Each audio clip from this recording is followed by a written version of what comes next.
Hi guys, are you interested in how to clear cache and data on your OPPO A2?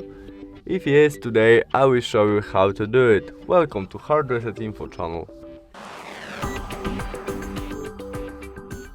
First step to do it is from main menu we must navigate to the settings, in it apps and the app management.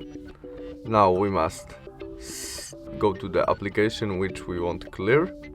In my case it can be Google Maps, and where we are on it we click storage usage where we can clean our cache and data. To clean cache we click there and we clean it, and clear data there, confirm by delete, and we clean all.